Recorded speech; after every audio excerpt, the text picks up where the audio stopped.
Hey, everybody. Welcome to Love and Reload, the voice of the relocation industry. I am your host, Ben Cross, and I'm so blessed and honored to be here with my friend, Sandy McKinney from Weichert, co-hosting today. Sandy, how are you? I'm doing great, Ben. How's it going today? It is so good. It's a Thursday with Sandy McKinney talking about mentoring. You know it's a good day. We're back again. Excited to have the fourth show of the series. And we have a couple guests today that are young professionals, and it's the folks that we've been wanting to reach out to in the industry. And really, I thought, what a great way to kind of close up this series and just allow some individuals that have really been through either organically or structurally a mentoring program and what their experience has been like, and really truly kind of give some guidance to their peers and to their colleagues of that age to say, this is what I did, you can do it, and here's some tips on how I did it. So that's the overarching goal today. Yeah, and I'm excited to hear, personally kind of excited to hear what works in that scenario and how we can all kind of model mentoring programs, because I don't know that we do enough formalized stuff in our organization. So I'd love to understand kind of what works, maybe what doesn't.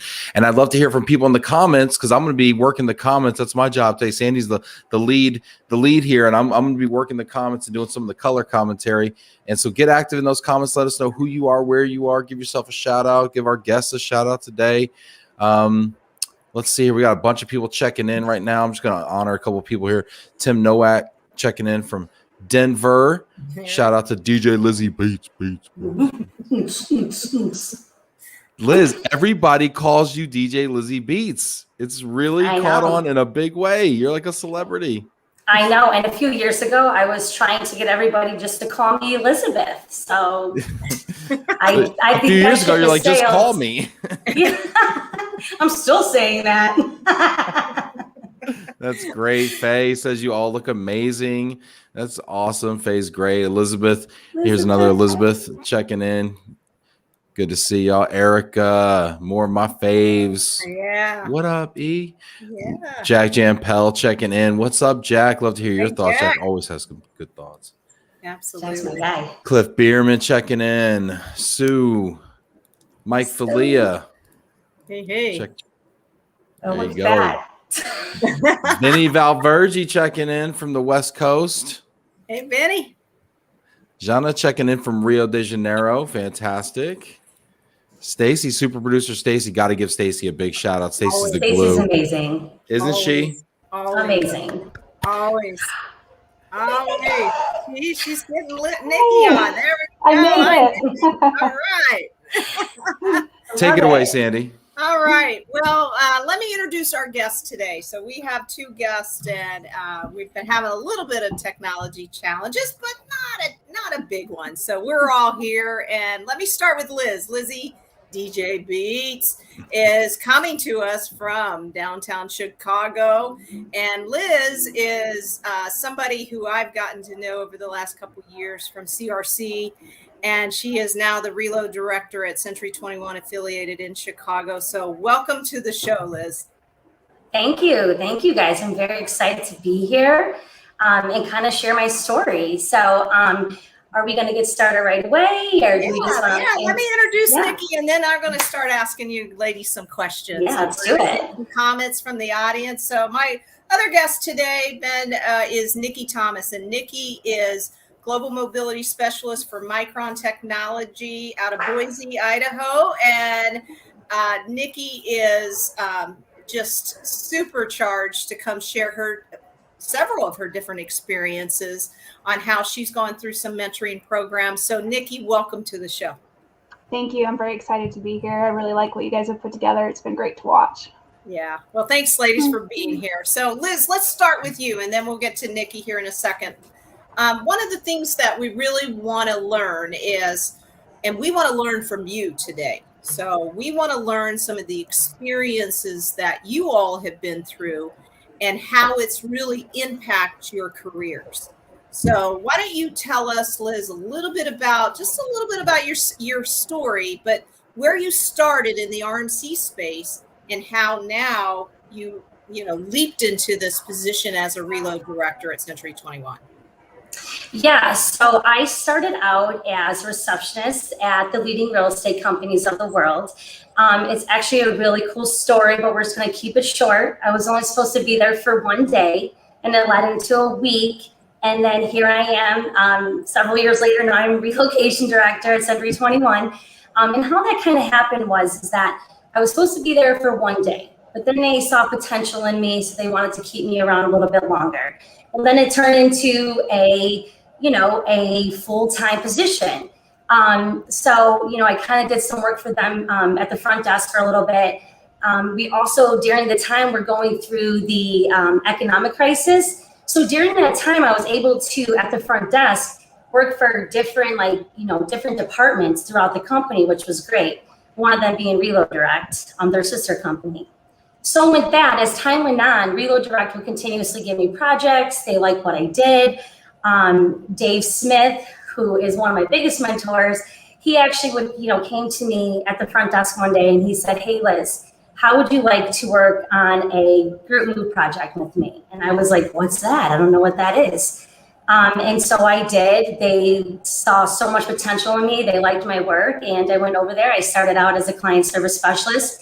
I went into a client service manager role. I then I spent 5 years with them, and then I had the opportunity to go over to App Properties, where I was a coordinator, where I had the opportunity to work with a bunch of the RMCs, across all over pretty much. So I was able to travel and do a lot of learn about different RMCs, meet with them. So that was really great. And then now I'm here at Century 21 affiliated, and we'll get into kind of how I got here and how Sue Carey helped me along the way. So yeah, I'm very excited to talk about all that. No, that's awesome. I mean, you talk about group moves, and, just the last show we did with our corporate counterparts, and Tessa Boone kind of referred to one of the big opportunities in her career was when she was involved in a group move. So if there's a lesson there, folks, if you get the opportunity to work on a group move, raise that hand and say, absolutely. Yep. Yeah, so, and you know what? The best thing about that is when you're doing a group move, you're actually learning about every little piece that goes into relocation. And honestly, without that, me working on that project, I probably would have been numb had I just started as a client service specialist or counselor. So yeah, I mean, doing a group move, especially the one that we did, it was pretty big. It was amazing. It was the best experience. That's awesome. That's great. That's great.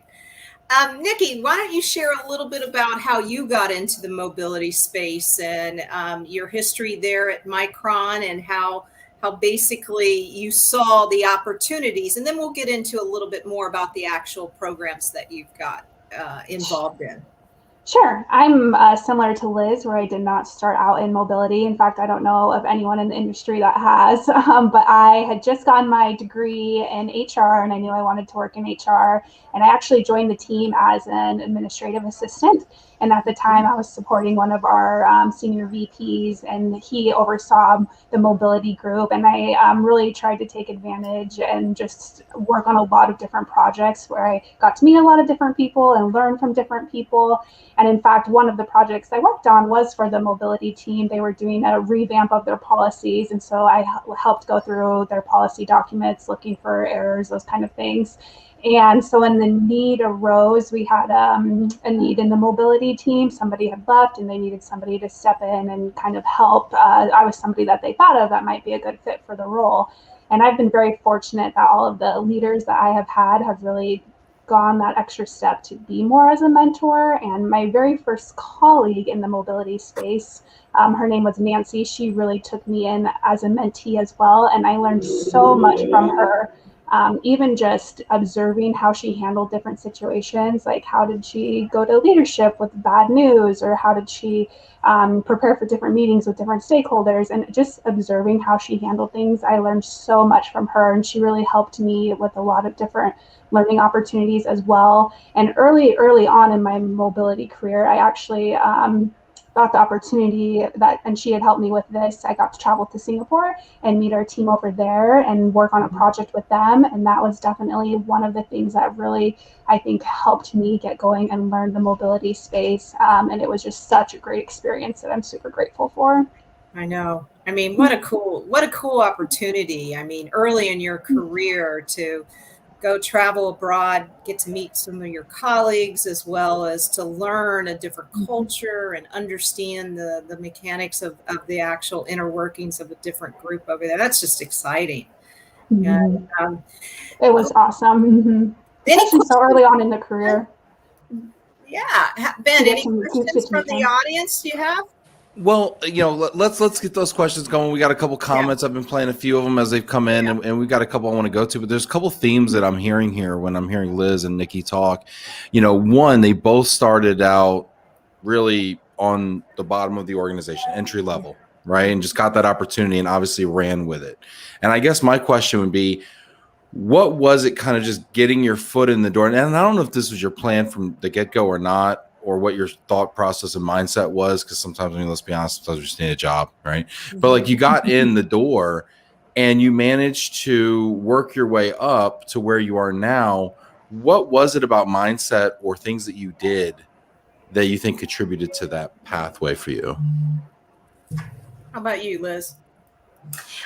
So, I mean, like I said, it was when I started at the leading real estate companies of the world, it was a really, really hard time. So I was able to, step in. Pretty much they asked everybody, different departments, we're going to have to, do this together, during the economic crisis. We're all in this together. We all have to help out different departments, whether we're in it or not.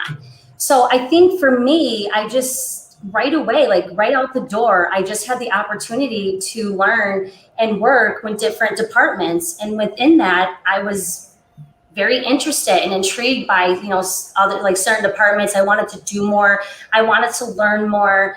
And I will never say like going through that time was great, but sometimes when different departments are under pressure like that, you learn more and you kind of see the ins and outs of like everyday hard times versus like a good time. So yeah, it just right out the gate, as soon as I started working there, I was like, I want to learn about luxury portfolio. I want to learn about Reload Direct. And people just kind of just trusted me and gave me work. And I just kind of just kept going from there. So it sounds like you were really curious. It sounds like you said yes a lot. And it sounds like you really kind of develop these cross-functional kind of interdepartmental kind of relationships that probably added a lot of strength from what I'm hearing. Yeah.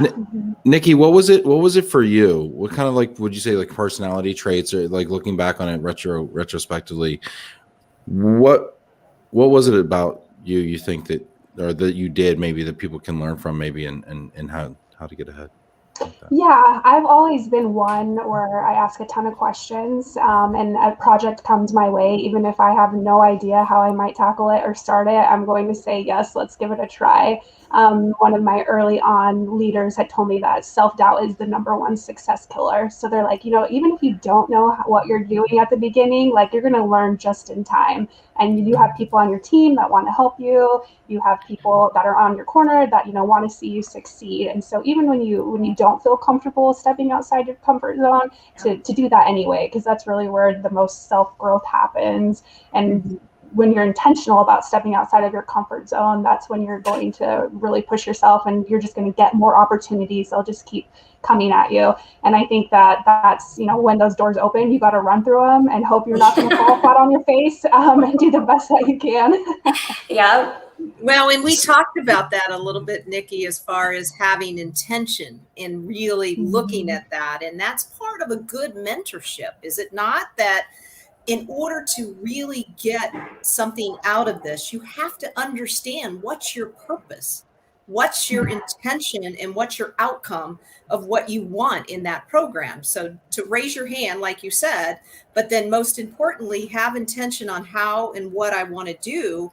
And then you just kind of open up the universe and let these folks come to you. And then, maybe even get into the structured programs that you talked about. So has that happened to either of you, where maybe you just kind of threw it out there and then eventually things just started coming to you in different avenues?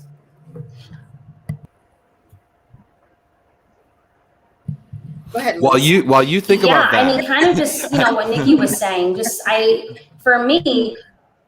While you think about that. She's getting froze up here a little bit. All right. Well, we do have a couple comments. So let me go here. We got a couple comments here because I do want to read these and make sure that we give some of the audience here the opportunity to weigh in. Kara Sindel, hello from Move for Hunger. Weichert is one of our amazing partners with Micron, recently starting to implement the option to donate food during their employee moves. Thank you, Kara. Awesome. Yes, thank you. Brava. There you go. Bob Portali, weird. I just looked in the dictionary. It lists Dave Smith as an example of a great mentor. All right. There you go. Dave's in the dictionary. That's when you know you're famous. I love you too, Bob. Bob's another one of my big mentors. Obviously. That's funny. That's funny. Let's see here. Jamie's saying it's funny how everyone falls into the relocation industry. That's actually going to be the Love and Relo drinking game. By the way, when people talk about how they fell into the industry, fell or fall, that's actually going to be when you take a sip. Jack Jampel, hey Lizzie, what would your dream job be outside of mobility? That's a great question. So, I mean, obviously we all know I love music. So I would love to be a radio DJ. Radio it's DJ, always so just not kind a of been concert like my own DJ. morning. Yeah. No, I would love to be well, it kind of goes hand in hand. So I would like to have like my own like morning show. And then that kind of just, goes into the concerts. Oh my gosh, if I could go to a concert every weekend, it would be a dream. But it's, those jobs are really hard to get into. So, but that would probably be my dream job is to, talk to people every morning. I feel like we could do this. I feel like actually this is attainable. We could actually make this happen. Absolutely, Liz. What did we talk about? As we all know, during the pandemic, I went live just about every night. So I kind of did have my own show going, which turned into something like this, Ben. Like, I just did it to make people happy. I knew people needed me. Because of my music. So every day I just did it for the street, for Children's Memorial Hospital. I would just plug on my music and just start talking outside and whoever was watching me on Facebook. And it turned into something really big. And I'm proud of that. And not just for myself, but just because I was able to make people happy during that time. One, you've obviously done that too, because I've tuned into some of your Facebook lives. They're amazing. Such great energy. People do love it.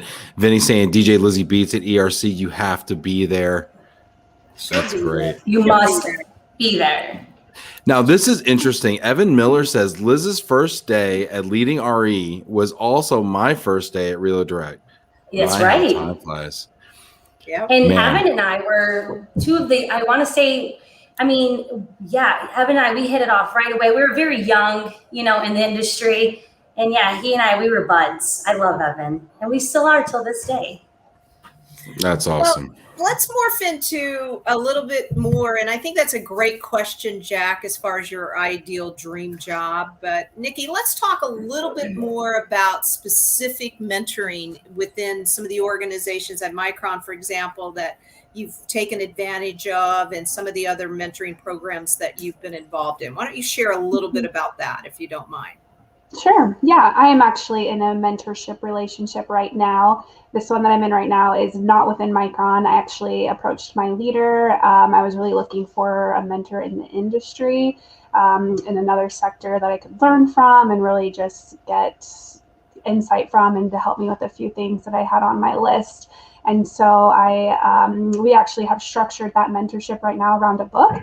It's called Raise Your Game by Alan Stein. And it's a fantastic book for anybody who's into sports that doesn't mind sports analogies. There's a lot to learn from that. Yeah, it's been great. And my mentorship right now, really, I've learned a ton, but my key takeaways have been, we've talked a lot about passion and finding out what our passion is in the industry. And I love how she related it to think about what you're passionate in your personal life. So an example for me would be, I love teaching. I teach a little Sunday school class at church to little kids. And so because I love teaching, I realized, oh, you know what? I really like providing training at work. Like I like working, like when we have new HR business partners that come on board or recruiters, being able to train and do that. And so really aligning your passions just in your entire life in general. And something that we've talked a lot about is a lot of people kind of get stuck in like the day-to-day work responsibilities, but that's not always very fulfilling and it doesn't help grow your career. And so being willing to kind of step outside of that and find those passions and be intentional about doing things that will help you with that engagement. And that mentorship actually came about. I had approached my leader knowing that I wanted to, and is it okay, Sandy, for me to say who the mentor sure, is? Sure. Okay, yeah. So my current mentor is Vicki Lander with Weicker. She's the EVP of Client Services, and she is amazing. Actually, the very first time that I met Vicki was at ERC, and she came up to me, and that day happened to be my birthday, and she just started singing me the happy birthday song. And I thought that was so awesome. She's so fun. And so I wanted to learn from her, and with somebody that's kind of in a higher level role like that, I think it can be really intimidating to approach them, to ask them to be your mentor. At least for me, that's something that seems kind of intimidating.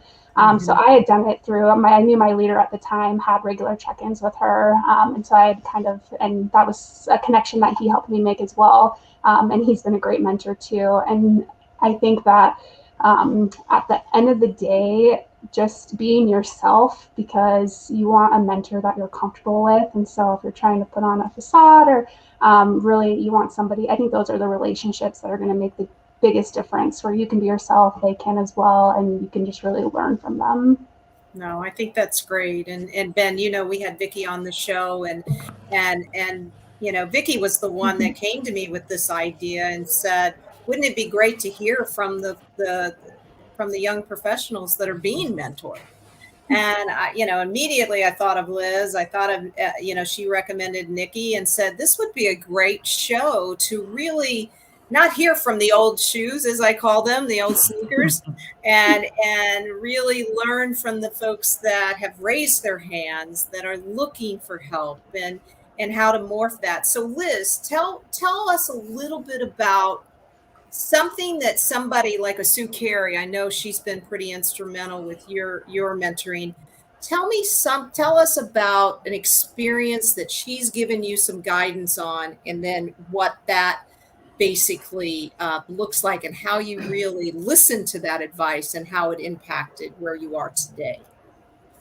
Yeah, so one of my biggest mentors is Pam O'Connor. She was the CEO over at the leading real estate companies of the world. She and I, from day one, we have been super close. So when I was coming over to Century 21, this is a franchise, right? I'm not used to that. I was very much used to working with independent companies, brokerages. So I was, I had a little bit of worry. I didn't really understand it. So I called Pam, and Pam said, you know what, why don't you call Sue Carey? She was, a Century 21 before. She may be able to assist. Well, I was kind of worried because we're both in the same market. She's in Baron Warner, you had that whole competitor thing. But what was so amazing about that whole thing is when I called Sue, none of that even mattered. It did not matter at all. And I loved that, and I appreciated that. She took up a lot of her time that day, and she, explained to me everything about Century 21, what it was. But what I loved, she made me grab a pen and a piece of paper, and she made me write down questions to ask the company, because she wanted to make sure. And when she said this to me, I was like, this is the nicest thing. She's like, I want to make sure you're making the best decision for yourself. So make sure you write down these questions, and then, ask them, because I was asking Sue a bunch of things. So she was just like trying to, put it all in a nutshell. Like, here's what I need from you, and here's what I want you to write down. So she did that, and I wrote those questions to the company. They came back. Obviously, the offer was great. They answered every question that I had, and this is where I'm at today, and I could not be any happier. I love working here. This is a great company. So yeah, Sue was wonderful. Awesome. Sandy, we do have a couple of questions here that I think tie in with where we're at right now, and this is and maybe you've talked about it, Liz, but maybe you can go into just a touch more depth. Aaron's asking, Aaron Kilgore, shout out. Liz says, Liz, was it difficult working for an independent brokerage for so many years and then going over to a franchise? Did you have any mentors who helped you navigate that transition? So yes, it definitely is a transition. There's definitely a lot of it's very different. If I get into that, I'll be here all day. But yes, and obviously mentors that had navigated me along the way would obviously Sue Carey being one of them, kind of talking, because she's also at an independent company right now, right? So she's able to, kind of she was able to walk me through the difference. So I would definitely say, she was one of them, along with, again, Pam O'Connor, and Jolie also, she had reached out to me and called me. So I smile because again, we're on the same market, and just to see those people really care about others and want to be there for them is just amazing. So I really appreciated their help. No, that's awesome. I feel like I'm going to get emotional. It's okay. Go for it. You can do that. We allow that, right? Yep. I mean, Nikki, when you talked about Vicky and some of the things that she pushed you in as well, and trying to get you out of your comfort zone, I know this is it. This is one of them. 100%, yes. Tell us what you've discovered through that process in pushing out of that comfort zone. I think that's really where you grow, right? So I think like the definition of hard work is when you're intentionally leaving your comfort zone. And actually something that Vicky and I talk about is the reason that it is so uncomfortable generally is because those are the things that have an element of risk to it, right? It's something that you could fail at that you might not feel super comfortable with. And so just learning from that and being okay to be in an environment where you might fail and learn from, I think that's probably been the biggest item for me when it comes to that. But yeah, and I do just try, I think I said this earlier, but any doors a mentor or leader can open for you, to try and take them, to say yes to those opportunities, because that's where you are going to grow and other opportunities are going to come your way from that. I agree. I want to ask a question here about that saying yes, because I agree about the whole saying yes, and the growth is outside the comfort zone. And I was actually talking to somebody, yesterday, and we finished each other's sentence, and it was every day do something that makes you feel like you want to vomit. Okay. Yeah.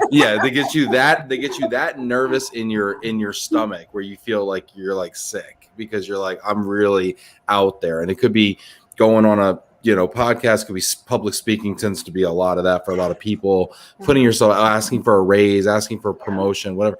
But how do you find the courage, Nikki, to say yes when it's a stretch move for you?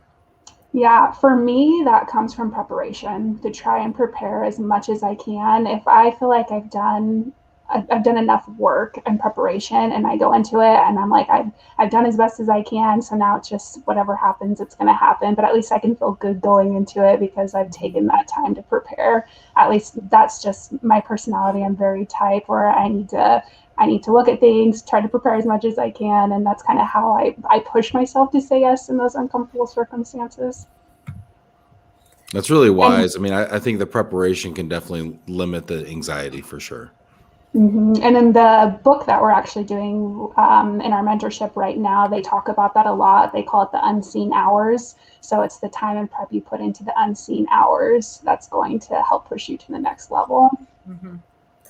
Well, and one thing too, if I could add here just a little bit from my learnings, is preparation is number one. I agree 100% with you, Nikki, on that. But it's also having that serving heart. So Ben, what you're doing here and your willingness, Nikki and Liz, to come on the show and to serve other colleagues in the industry, to help them along the way. And then the one thing, and I love this saying, guys, it's be aggressively vulnerable. And that is that gut that you're talking about, Ben. Think about that. So you can look at it from a different lens. Be aggressively vulnerable. So you're willing to put yourself out there. You're willing to be that DJ. You're willing to say yes when it's uncomfortable. And, Liz, we talked about this early on these shows. It's not about, I want to do this. How can I get there? It's done. We talked about that, right? You think about it every day. You meditate, whatever your process is in the beginning of the day, but it is done. If it's big enough, it's done. You know what? This is great. This is great. I just want to take a moment here because I think that Jackie Martin's comment here. My mom. Uh-huh. Yes. Yep. Now Just she's going to saying. cry. That's a big mentor right there. That's great. Yeah. Very cool. So like the thing is reason why this is so emotional, because I really want to put this out there, is because like education for me growing up was not great at all. It was very hard. I didn't go to college because of it.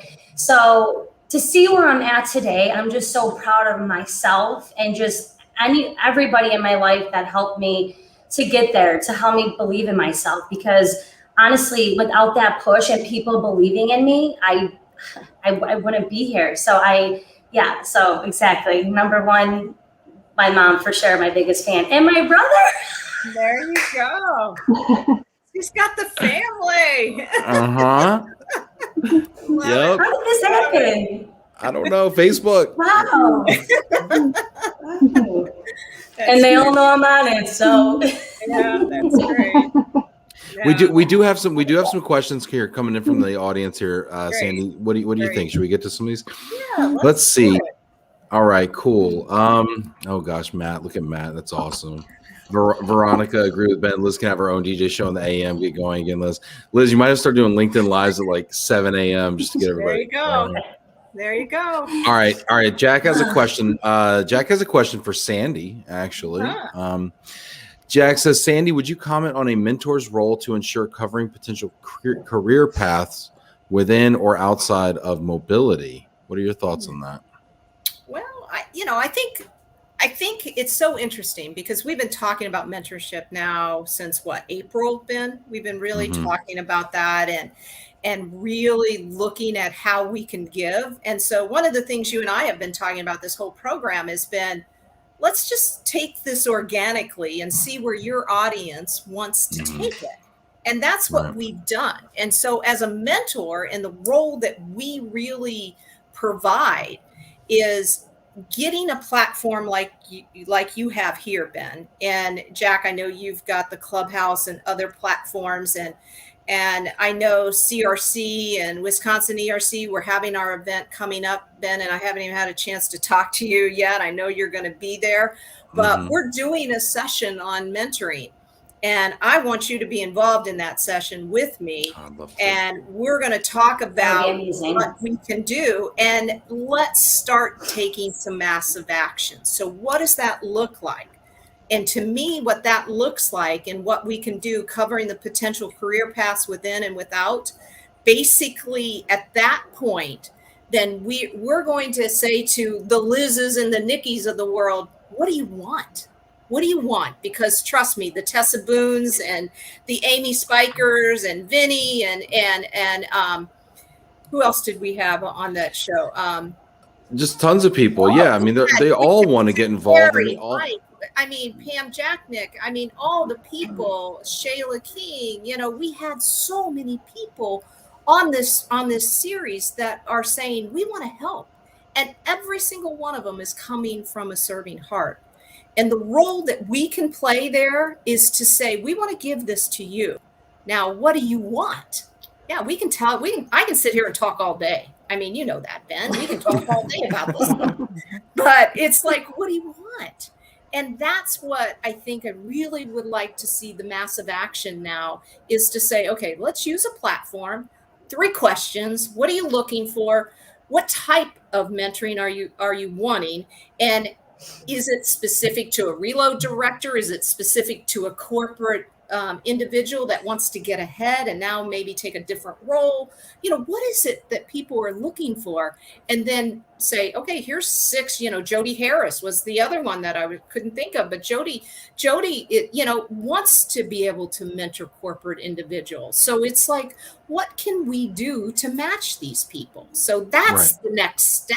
That's the role that we play in this. And I feel somewhat, I don't want to say responsible, but I want to feel we got to follow this through. And so how do we do it? Do we take it to Worldwide ERC and ask them to do something? I know I talked to Sue about this. Do we put some kind of job fair out there that people can connect that way? Do we take it to the regional groups? And I know BAM has done this, because William Taylor kind of alluded to that, and we talked to him on this show about a formalized program that BAM did. So how do we execute this?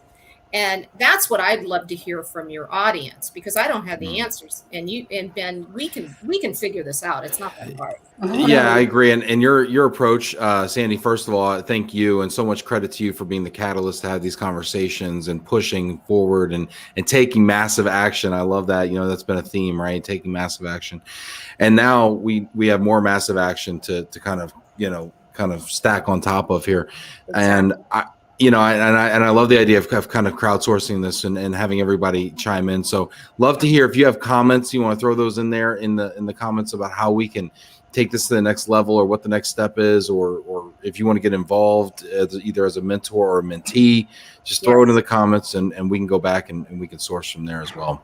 Yeah. Let me ask Nikki. Nikki, being that you've been through kind of a formalized program, not just with Vicki, but with inside of Micron itself, tell us a little bit about what your first intention and purpose was, that you were really not just to get ahead, but really wanted to learn in mentoring. Yeah, for me, Micron does have a structured program, and it's actually really nice how they have it structured. Individuals sign up to be mentors, and then they kind of give bios about themselves, what they love to do, about their job, their interests, their skill sets. And they actually have a platform where you get to look through all of those different bios and then kind of pick like your top 3 that you would enjoy to have a mentorship relationship with. And so at that time, I really, I wanted to learn more about Micron, about what we do. I wanted to learn more on the engineering side. And so being able to kind of look at those skill sets and select which ones kind of fitted with what you wanted at that time was super helpful, having it set up that way. And then really just at that time, I was struggling a little bit with work-life balance. I just had, and I'm just going to throw this out there, I just had my first kid, and I had a lot of mom guilt going on, and that factored into kind of what I needed at that time in a mentor, somebody to help me navigate being a working mom. And I'm going to get emotional thinking about it, of mentors that I've had in the past, but really just in your life at that time too, because we all go through so many different life transitions. I think a mentor can kind of be that holistic just to help you through different parts in your life. And I think a lot of times too, we think about the kind of the mentor perspective, but it's really important to try to be a good mentee as well. Like being coachable, having that open mindset, being willing to hear feedback, and really just being open to what you can learn. I have one question, just a very specific tactical question.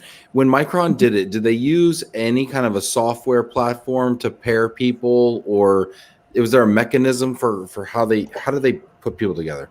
Yeah, it was on a SharePoint site, and then it was kind of like a poll that they had set up. So they had everybody's names listed, and you could just kind of like check your top 3, and they did it through a SharePoint list. Interesting. Cool. Yeah. And it's like in high school, the Big Brother, Big Sister program. Yeah, I love that.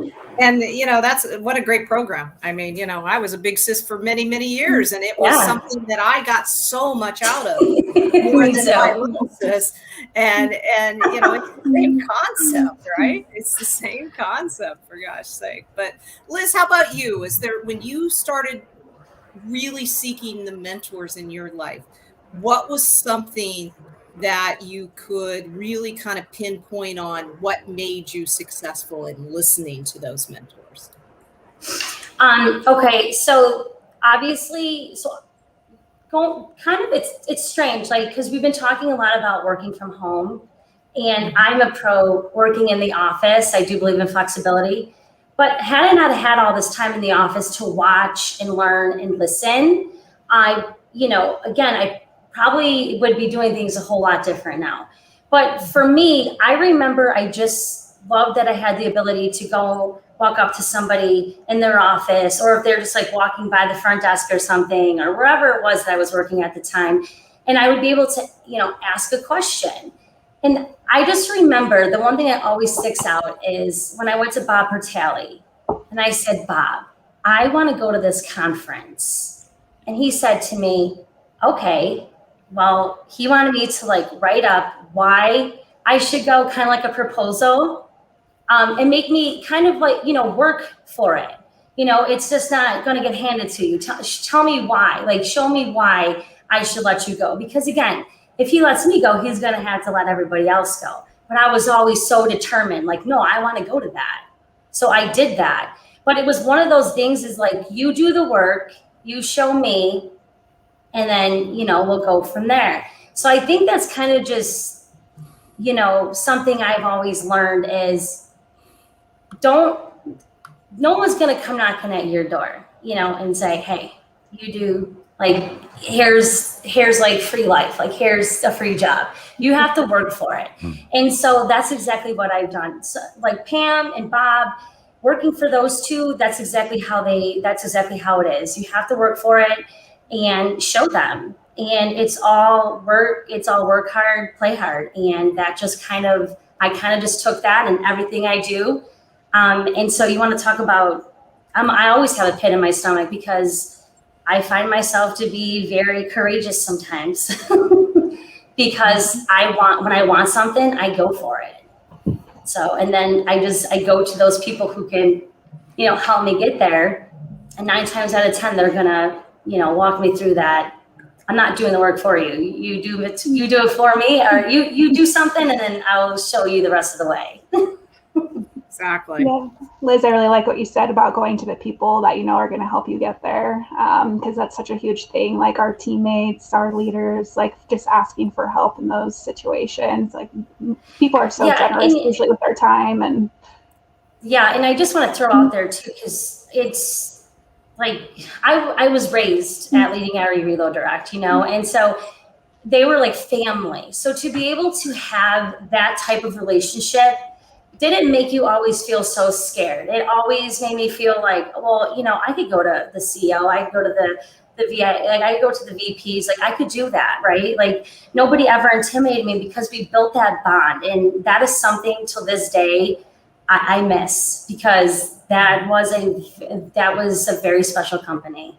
So to be able to have had that type of relationship with people, those are the people still till this day that I'm best friends with. I still talk to them. I love every single one of them. So it's very good to have, people like that on your side, especially in this industry and in life in general. Well, and it's so critical in this industry. We started this whole series out, Ben, talking about that foundation of every mentor that we had on the program. Talking about not just who mentored them. I mean, we remember Sue Carey when she was talking about Walter Hall. And I was like, well, you're going to have to explain who Walter Hall is. I don't know who Walter Hall is, but I guarantee the other you three don't know who Walter Hall is. And that's the thing that's so interesting, because it's timeless, Liz. What you just said is absolutely timeless, because I could take 37 years ago, 38 now that in this industry, and I could say that was me in that time frame. Liz, you can say that today. Nikki, you could say that when that happened. And Ben, I know you've gone through so much mentoring.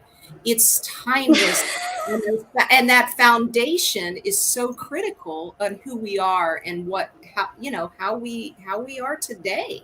So you're going to look back on this in 30 some years, guys, and say, wow, I've done a lot. I'm now the DJ and all this stuff. I'm the CEO of this company, and so on and so forth, because there's so much potential for everybody. Yeah, and this is actually leads into a good question we have from the audience here, from Richard Majewski out in London. He says, do mentees become natural mentors? Is it considered the beginning of a positive cycle in the sector and in life? What are your thoughts about that? Have you seen already, Liz or Nikki, the opportunity to become a mentor to people? And have you taken that opportunity? Yeah. Yes. I think absolutely. There's a quote by actually, I think it's a UFC fighter that I really like. And he talks about how like he always strives for these 3 things: to find somebody ahead of him that he can learn from, find somebody on the same level that he can share with, and somebody that he can teach. And I think that it kind of individuals that kind of have that learning mindset and that growth mindset, it will eventually turn into wanting to share and having that servant heart, like we've been talking about. That's kind of a natural transition for that. I think so. Yeah, and I think for me, I mean, yeah, I'm a big fan of wanting to mentor and make changes. I think people who work for me are probably laughing right now, like working for Liz, working alongside Liz is crazy because I'm always looking to make changes and help anywhere I can. So yeah, I'm a big fan of that. When I started working here, this is the first time I ever had an office. And I just remember saying, I'm going to keep my door open and I want everyone to know they are welcome in here. I'm here for everybody. Just because I have an office doesn't mean I'm bigger or better than anybody. I just wanted to make sure that people knew. I mean, I walked out when they built this office. So once it was done, I remember walking on the floor going, everyone's always welcome. If you need me, I am here.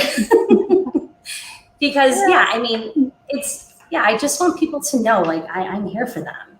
Well, and Ben, I'd throw that question to you. I mean, think about that. I mean, you have been mentored by some of the best here in the industry, but I know you're mentoring others. So I know that to be the case.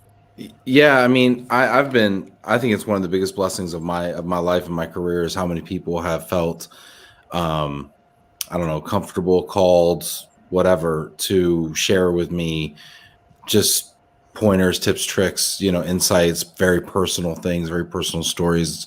Is probably the biggest blessing of my life. And then of course I've found a way to then take that and also package that in a way that other people can consume it, right, with Love and Relo. And so that becomes another blessing, right? And hopefully it becomes a ripple effect as well. And I want to mentor other people even more, frankly, than I get the opportunity to do.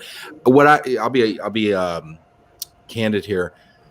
What I struggle with is the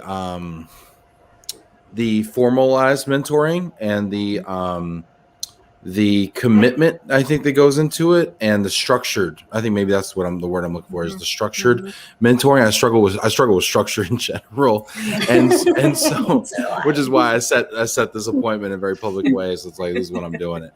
Otherwise, I wouldn't do it. And so I struggle with the structured aspect of it, but it's in my heart to do it, and so I love opportunities to do it, and it's truly a blessing. We'll call those mentoring moments. Yes. Mentoring moments instead of a structured program, finding just those snippets. I like that. Time. Yeah. And I think that the concept, the idea, the perception that it has to be a structured program. I mean, structured programs are great, right? Because to your point about preparation, like, you kind of tend to prepare and you can have better results, right? But it also, I think people get scared of it, and then it's like, will you be my mentor? It feels like we're like proposing to someone, like, will you, can we? And it doesn't have to be that formalized. It can be mentor moments. How do we create those mentor moments? Like, what's the good recipe for the mentor moment, you think, Nikki? I love that. I love it, by the way. That's a great question. I think for me, I try to take from the side where I want to learn from. Is like, if I'm in a meeting or I'm somewhere and somebody demonstrates like an awesome skill that they have, I kind of try and take a mental note of that. And so later on, when I'm working on a project, I'll hit that person up and be like, hey, I remember in this meeting you did X, Y, and Z. Like, can I have 30 minutes of your time for this mentoring moment, right, where I can learn from you? And I think that probably, because you're right, like, sometimes that full structured mentoring seems a little intimidating and like it's going to be a lot of time. And so maybe from that approach of just, I want to share my skills that I have with others when I can, and looking for that as well. Yeah, I love that approach too, Nikki, where you're talking about basically like, frankly, complimenting someone, saying, I noticed you did really well. I'd love to do that really well. Could you help me? And I think you said this before, people are so willing to help if you ask, and you ask in a humble and kind of gracious way. Well, remember Shayla said, and I was sharing with Nikki the other day when we were talking about Shayla King, and when Mike was on this session, both of them shared such great stories of what they did when they were mentored initially. And I remember specifically Shayla had indicated that she would tap people at ERC conferences that said something, like to your point, Nikki, very profound, something she really wanted to learn. And then she intentionally set up 10 to 12 weeks where she called those people once a week, and only once, but she learned something from that individual. So, I mean, maybe this is something we all can learn from. Maybe we set up a mentoring moment opportunity for folks to say, this is what I have to offer. This is what I want to learn. And then people can tap people as they want to in that area and say, you know, Ben, I want to have a mentoring moment with you because I really like the way you handle yourself on the show. And I'd like to learn how to be more confident. I love that. Yeah. I mean, I don't know. It's great to brainstorm. So I'd love to hear from the audience too. Yeah. Let's hear from the audience. And we have some questions coming in. I think the other thing though, too, about what's good about the formalized part is, okay, now we're committing to sit down and we're going to talk about it. It's that first outreach. It's that emailing the person that you don't know super well, or maybe you put them kind of on a pedestal because you admire them so much, you know, and reaching out. It's kind of nerve wracking. We've got some really cool comments coming in here. Jennifer Rodriguez, love this whole idea of mentor mentees. Hi, Jen. The mentoring moment. This is great. Yeah, oh gosh, we have so many great questions here. People are loving the door being open here. Let's see. Jack Jampel says, being a mentor must be taken very seriously since advice you may provide may impact someone's life. Interesting. Yeah, it is interesting. Go ahead, Sandy. About that? How do you feel about that? I know how I feel about that. I'm going to tell you how I feel about this, okay? Because if you need an opinion, I'm going to give you one. Here goes. I always, I appreciate that. That's really great. I'm going to think about that. I'm going to meditate on that. I'm going to take that under advisement, which is my way of telling you I don't necessarily agree. I'm going to think about it. I may change my mind. I'm open to changing my mind.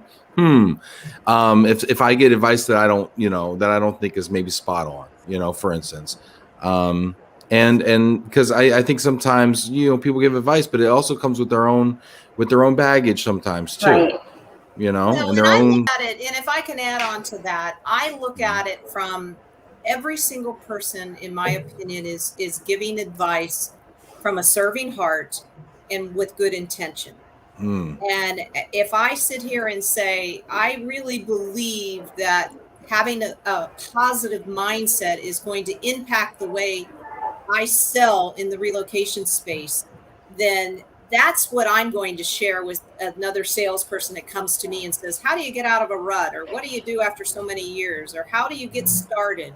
And then I talk about limiting beliefs and how you get past all that. And to me, to give someone advice on their career, it really is something that it's to be considered, like Sue shared with you, Liz. I thought that was a great example. Here's some questions, so it's the best decision for you. So that's mentoring, right? I mean, Nikki, could you think of something that a mentor has said to you that could have really made a different turn in your career? Yeah, I think we've talked about this, but the saying, yes, a mentor telling me to always be open to the conversation.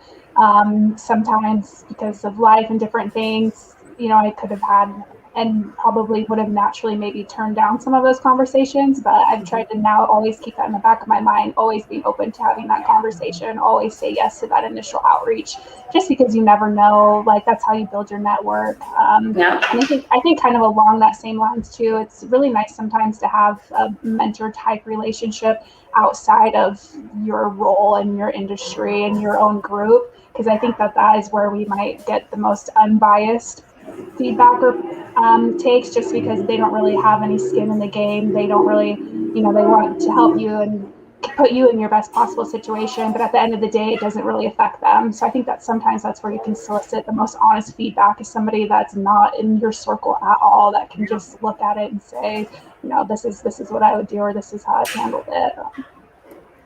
What about you, Liz? Like if somebody gave you a piece of advice and maybe your career went in one direction versus the other, how would you feel if that advice, because I think what Jack was saying is you have to take it serious. And I agree with that. You have to take it serious, because what you can give to someone especially some young individuals, it may be more impactful and it may change their direction of their career as a result of that. Like if somebody came and said, Nikki, I don't know, I always worked fine and I decided to stay home with my kids for 3 years. And you did that and it really changed the direction of your career. I mean, that's, think about that for a minute. So I can appreciate the comment. I really can. Liz, what do you think? Yeah, Nikki, do you want to? Oh, I was just gonna say, I just think at the end of the day, you have to be true to yourself in those moments. That's exactly what I was gonna say. Yeah, and that's what I was gonna say. That there's been times where in my career, just in life, where I felt like some things are misleading, but you should know, like in your heart and mind, that this is good or bad. I mean, but I really will say that sometimes if you take advice from someone and it's not exactly was the best, again, you learn from it, so sometimes bad advice can turn into a really good situations, which that's happened to me in both DJing and in my career. Mm-hmm. We've got some great comments coming in here, and I want to just get to all of them, and I know we're kind of like running out of time a little bit here. Well, Bridget just keep it going. We'll just keep it going. Bridget Ritchie says, I've never been a formal mentor. I've never had a formal mentor, but starting out, I always opened myself up to help, advice, and guidance, and using resources. As the years went on, I've paid it back and always offered advice, assistance, and guidance to anyone. I guess they were all mentoring moments. It is generally one of my favorite things to do, help make people shine. Bridget, shout out to you, Bridget. You wrote me an email, a really long, well thought out email. I think it was about a trip I was planning, just giving me lots of insight, like really meaty stuff. And it's brilliant. I'm sure if you've, that's great. Vinny says, Bridget Ritchie, same here, giving back, making the right connections is key. Jack saying, yep, Sandy, you get the point of my question. That's great. Richard, do you have to like your mentees? What? Leave it to him. I'm sure everyone has a favorite mentee. It kind of helps. I think it helps because this is discretionary work here. This is not in the job description, being a mentor. So this is extra stuff here. Jackie says, we females often need a push and undersell ourselves. Yeah. Amen. Do y'all care to comment on that at all? Any thoughts when she says that? I'll let our guests share their thoughts. I think it's very true, honestly. And I think that's one of those things where you could have a mentor help you with that. And just, I think that mindset or self-doubt, lacking maybe self-confidence, like those are number one success killers when it comes down to it. Like you have to believe in yourself and get to that point where you feel comfortable. But I agree that definitely happens. Yeah, I would have to agree as well. And there's so many ways to overcome those self-doubts. And there's so many things that people can teach all of us on how we can not undersell ourselves. So I agree, Jackie. It's a common thread within a lot of women, Ben. It's just a common factor of what comes along with the territory, but there's so many of us that continue to push through that. And our guests today, you can see how confident they are in their skills and where their careers are heading. I mean, here's our future leaders. There's no doubt in my mind. I know that. And we just need to continue to give them the platform and lift them up. And you guys are going to be superstars. You're going to be superstars in this industry and whatever industry you end up in. And I'm just so grateful to have you all here today. And Jennifer says, what is the best strategy to find a good mentor? Are there criteria you look for? Is there a place you look? Is it inside the company? Is it outside the company? Like, what is that? Is there a profile, or is it more about a personality fit? Thoughts? That's a good question. Liz, I know you got to look through those bios at Micron. What were you looking for when you were looking for that mentor? Nikki. I'm sorry. Nikki. No, that's okay. Sorry. Yes, that is a good question. I think more personality, as well as you have to know what you want out of the mentorship. So if you can give yourself a list of, this is what I'm hoping to get out of this is what I need right now, and then trying to match that with with somebody that or asking even leaders, teammates, hey, this is what I'm looking for. Do you know somebody in your experience that might fit this? Can you help make a connection for me? Because maybe you don't have anybody right then at that time. But really, if you know what you're wanting to get out of it and what you're looking for, I think that would be one of the biggest helps for that. Mm-hmm. Liz, how about your experience? I feel like my experience is so much different because I feel like I have a lot of mentors because I feel just this industry, I've seen it change throughout the years. People talk about how cliquey it used to be and whatnot. And nowadays, I don't feel that it's like that. I feel like you can just reach out to anybody and people are there, to help you. So to find a good mentor, I think that majority of the people in our industry are great mentors. Just in the last year, like Jack Jampel, I never knew who he was. Like, he came to me because I put a story up on Facebook and he reached out to me, and it was like the nicest thing. And from that day on, Jack has led me, like, we talk all the time. He's leading me into a great future because, he actually came to me, but like, I'm just trying to say that everybody in this industry is just so amazing. Really, it really is true. I have nothing bad to say about anybody. Shout out to Jack there. Jack's awesome. He's been a mentor to me as well. It's just in his bones. Let's see. Erin has a question. She said, I'd love to be mentored, but I'm not a corporate per se. I'm just the marketing person, but the industry is new to me, and I really want to learn our audience and about the needs and functionalities of the people we serve, if that makes sense. And Erin has been really involved in the show, in the comments. You get a vibe from people in the comments. She's always been great and positive and a great supporter. So what advice can we give to Erin who wants to be mentored? I think there's a lot of great marketing people out there. There's a lot of good companies that have marketing departments. There's a lot of good people that, not just outside of the marketing departments, that are willing to chat with young professionals and people that just want to learn more about it. So I think you just have to tap, and that's what I'm trying to do. Ben, that's what we're trying to do. We're trying to get a platform that people like Erin and others that want to learn a certain aspect of it, that they can tap somebody and talk to them about it. So that's really, and Mike Quigley said it probably the best. Everybody wants to help. You just have to ask us. Absolutely. And what we're trying to say is, everybody wants to help, and everybody wants help. So how do you bridge that gap? And that's what we're trying to figure out. And look at this. Vinny says, Erin, let's chat. See that? Jack. See how that works? Give me a call. There you go. Like, isn't this beautiful? Isn't this the beautiful part about social media? Because that's what I was going to say. I was going to say that to Erin. Don't say you're just the marketing person. I was once like that, where I was like, I'm just a receptionist. If you continue to keep doing what Ben just said, putting yourself on these platforms, asking these questions, stuff will just come and you'll be mind blown where it takes you. Amen. And Vinny just he's giving us That's a bad idea, Vinny. Oh, Vinny, draw the line somewhere. I'm just kidding. No, but that's who Vinny is, and that's who Jack is, and that's who most of these people are that watch the show. They are so daggone giving. I tell you what, it's amazing. Bob Portali says, I've been taught that treatment before diagnosis is malpractice.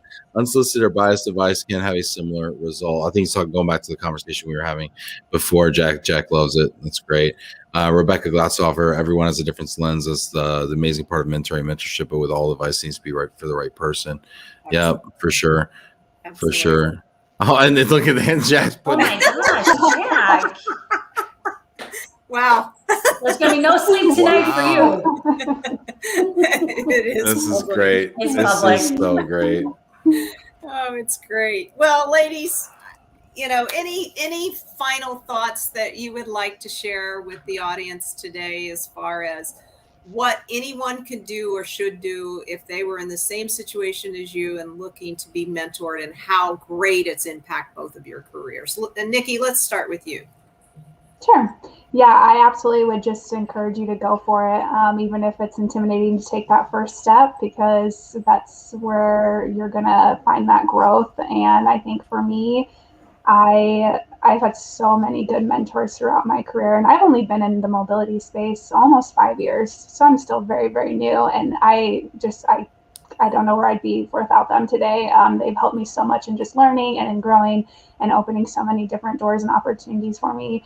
But you got to be willing to create those opportunities, right? And so just being willing to step outside your comfort zone. And today I did something and stepped outside mine, which was this show. So I encourage everybody to do something else today that does that for them. So that's fantastic. Liz, how about you? Yeah, so pretty much the same. I would definitely say, always ask. If you feel that you want to do something in this industry, like go to a meeting, or if you just, feel stuck, always just ask, and somebody will always lead you. Like I said, everybody here is very amazing.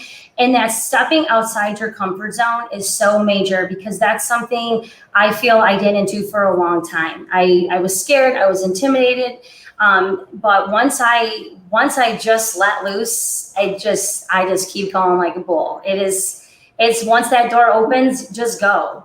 And I'm here for anybody who wants to talk or, needs any advice. I would love to, be there for you guys. I think we've already inspired some people. People are already going to be reaching out to Jack and other people. This is really, really cool. So I just appreciate everything that y'all have done today. Well, Ben, I must say, as we end this session, and I know we'll have more communication to your audience on how to, we're going to roll this out and take this massive action, if you will. I have to say thank you, my friend. It's been a blessing. It's been such a dream of mine to be able to offer this opportunity to so many people. And, as as I said before, I've had this wonderful career, and yes, I've got some more years in me, but, to be able to offer this and to share this time with you and with the wonderful array of guests that we've had throughout the last, really 8 weeks, it's been incredible. So thank you. I sincerely mean that. So thank you. From the bottom of my heart, I want to say thank you for letting me do some of this work with you. Sandy, it's been a blessing. I truly believe that we are blessed to be a blessing to other people, and you've been a blessing to me. And here we are, doing it, paying it forward, right? And it's just it's an upward cycle, right? And it just keeps coming back to us, and then we keep paying it forward, and it keeps coming back. We keep it, and then we don't know what to do with ourselves. We're just so happy, right? So I appreciate you, Sandy. Thanks for taking massive action, encouraging me and everybody else out there to do the same thing. Thanks for really spearheading this and doing a lot of the heavy lifting. Yes. Shout out to our producer, Stacy Huff, as well, who's done so much, behind the scenes as well. She didn't get enough credit. Thanks to everybody out there who's watching and who got active in the comments. The show's not a show without people like you watching and getting active in the comments. So thank you so much, everybody out there. Please hit that like button, hit that round of applause, send a little love out there to Nikki and Liz and Sandy and yourself. And we appreciate you so much. And live with passion, folks. Live with passion. Thank you all. Yes. Thank you so much. Take care, everybody.